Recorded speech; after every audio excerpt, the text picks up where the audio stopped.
What's going on, everybody? Welcome back to a brand new commentary video. As always, I want to say thank you guys for clicking on the video. It does mean a lot to me and it helps out the channel a ton. I quickly also want to mention that there is a link in the description to send a question into me via a Google form if you want to keep it anonymous and private. There's also a link to join our Discord, but that's all the shout outs I got to give today. So we're going to hop straight into things, and I got a good question for us. So let's read this. I never learn from my mistakes, and I keep doing them over and over, expecting a different result. I can't help but feel like I need to ask for advice. All right, so this is a really important topic that I want to talk about. And the reason why is because I think that a lot of people struggle with, they go through the process of being like, okay, I've made this mistake. I want to improve so that I don't make the mistake again, which is really important. And it's funny because I talked about, just last week about how important it is to, learn from your mistakes, right? And the truth is that there are going to be some mistakes that you are going to make throughout your life. And I don't want people to think that just because you fall back into old habits means that you're failing or means that you're a bad person. That's not what that means at all. It actually means that you're a normal person. And I want to talk a bit about my experiences with that. And so I talked about it a bit last time where I kind of talked about my issues with communications and certain relationships that I've had. And I want to talk about that first.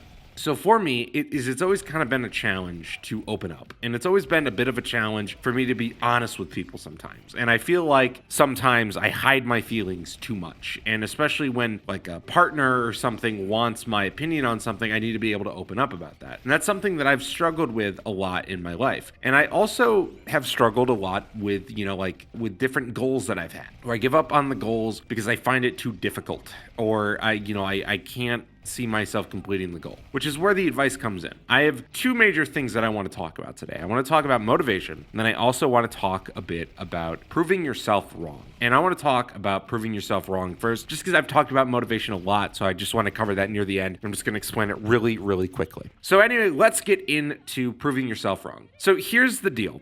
A lot of the times you are going to re-fail and recommit your same mistake, not because you're a bad person, but because a lot of the time you do not believe yourself that you can do better. And I assume that from your tone in your message, how you got to talk about how you feel like you make the same mistakes, expecting different results, all that different shit. And I do that too. I've done plenty of shit where I will make a mistake over and over, and it's because I expect something different to happen. And a lot of that has to do with your mindset. If you want to be able to get better at something, or you want to be able to make sure that you don't make another mistake like that again, you know what you need to do? You need to be able to prove yourself wrong, because there's nothing worse than the human mind. The human mind always wants to just put you down, and it always wants to be this thing that is always putting you down and just is getting in the way. And I feel like there's been a lot of TV shows and movies and stuff that kind of explore this idea. And the thing is that a lot of the times in your brain, even if you don't realize it, you're telling yourself you're nothing, you're shit, you're bad at this. And because of that, your brain is going to constantly actually tell you that you are shit. And if it constantly tells you that, well, guess what? You're going to act like shit. So you got to really learn to ignore your brain when it does shit like that. And it is really difficult. I will not lie to you and try to be like, oh, it's easy. No, it's tough. And there's a couple different ways that I think that you can kind of get through that.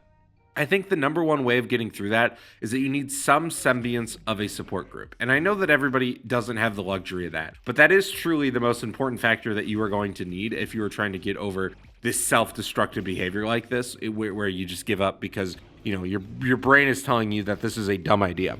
Is that I really think that you need to be able to figure out a way to have a support system. Either if that is a support in yourself or if that is a support with friends. I think with friends is a good idea to open up a bit and tell them about your struggles and tell them what mistakes you feel that you're making and what improvements you want to make about your life. And once you work on that a bit, they're going to be able to recognize when you're doing better, and they're going to be able to help you through these issues that you're dealing with. If you don't have somebody in your life, what I would really recommend you doing is I would recommend you really going through positive affirmations. The deal with this is that when you sit down and you force your brain to think positively about yourself, is that it's going to become easier to not make those same mistakes over and over again. Because the thing is that if I continue to make the same mistake over and over and I don't improve, then it's just a cycle of insanity, right? I kind of thought about that when I read your message, is that it's a cycle of insanity if you don't actually improve the issue. See, I can tell myself, I don't want to be rude to people anymore. That's not my issue in public, but let's just say, right? Let's say that's what mistake you keep making. Like, you keep saying shit that's rude. If I just tell myself that I don't want to be rude anymore, it might not happen. You know, you really got to put your mind through that strength to be like, look, brother, you know, it's like you're almost going to be talking to your mind, right? You like basically got to sit down and actually talk to your mind and be like, look, brother, we are not doing this shit anymore. We need to be a better person. And as difficult as it is, once you do it a couple times, your brain starts to listen. Your brain starts to realize, oh shit, I'm actually not going to be a piece of shit the rest of my life. And the reason why I say that it will realize is because your brain is a really interesting thing. The brain is like, it's almost like its own entity in the brain, and it's so odd. And the reason why I say that is because I'm trying to think of a good way to put this. Like, the brain is always full of anxiety. The brain is always like overthinking. The brain is always second guessing. And I think part of it has to do with our ancestors. A lot of our ancestors had to survive off of intuition. They weren't able to survive based off of their degree in fucking college. They had to fucking survive saber-toothed tigers and shit. They had to fucking survive woolly mammoths. We fucking don't got that, but that's in our code. That's part of our DNA. So I think that it's a trick of trying to find a balance of being able to accept that part of your brain and also learning to reject part of that brain. Because that part of your brain is going to be helpful in this sort of process. And you're going to sort of train your brain to be better. But it's really tough to get over that original sort of like mind block that your brain is automatically going to put up. And I think another thing too is that a lot of the times we put up walls when we are struggling through something. And sometimes we do mistakes based off of our past and trauma.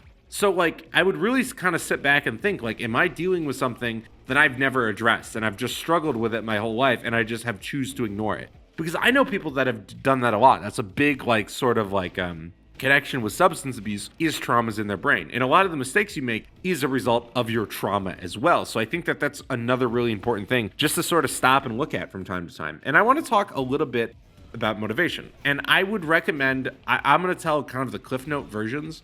But I made a video, it was actually the first video I made in this series, about motivation. So I want to give sort of a quick little recap of that and some of the tools I want to give you. So the number one thing is that a lot of the times when you fail like this, it really destroys yourself mentally. And it really destroys your motivation. But we're going to turn that anger and that sort of like wanting to quit and wanting to give up on our goals and improvement into something productive. So here's what I really want you to do. I want you to start every single morning by making a list of the tasks that you want to get done every day and by making your bed.